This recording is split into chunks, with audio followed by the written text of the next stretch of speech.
আসসালামু আলাইকুম। আজকে আমরা trouble code B1422 compressor lock নিয়ে কথা বলবো।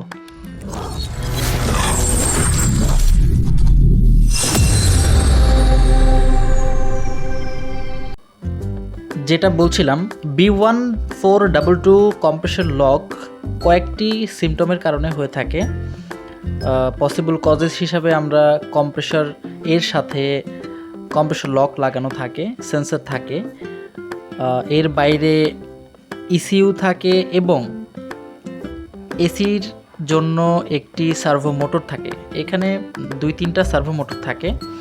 তো সব মিলিয়ে কয়েকটা সিমটমের কারণেই আমরা আসলে প্রাথমিকভাবে ধারণা করেছি কম্প্রেসর লক সেন্সর থেকে প্রবলেম করছে। সেই সুবাদে আমরা এসি কম্প্রেসর পরিবর্তনের সিদ্ধান্ত নিই এবং এসি কম্প্রেসর চেঞ্জ করার পরে আমরা আসলে এই ট্রাবল কোড কম্প্রেসর লক সেন্সরের যে ট্রাবল কোড দিয়েছিল B1422, এটা থেকে আসলে সমাধান পাই।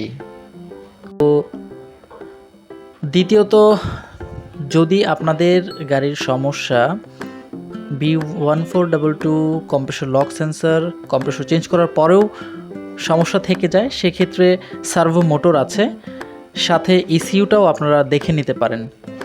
তো কয়েকটা বিষয় মাথায় রেখেই আসলে এই কাজটি সম্পন্ন করতে হয়। প্রাডো এই গাড়ির ক্ষেত্রে 2018 এই গাড়ির ক্ষেত্রে যেটা হয়েছে, কম্প্রেসর পরিবর্তনের পর আমরা দীর্ঘ 2 ঘন্টা টেস্ট ড্রাইভ করেছি, সেই সাথে স্ক্যানিং করেছি, কোনো ট্রাবল কোড আসেনি, সাকসেসফুলি গাড়ির ডেলিভারি হয়েছে। তো আপনারা কাজ করার সময় অবশ্যই বিষয়গুলো খেয়াল রাখবেন। ভালো থাকবেন, সুস্থ থাকবেন। পরবর্তী ভিডিও দেখার জন্য আমন্ত্রণ রইল। আল্লাহ হাফেজ। নতুন ভিডিও পেতে অবশ্যই আমাদের চ্যানেলটি সাবস্ক্রাইব করবেন। আশা করি ভালো লাগবে, উপকৃত হবেন। কোনো সাজেশন অথবা কমেন্টস অথবা কোনো কিছু জানার থাকলে অবশ্যই কমেন্ট বক্সে কমেন্ট করবেন।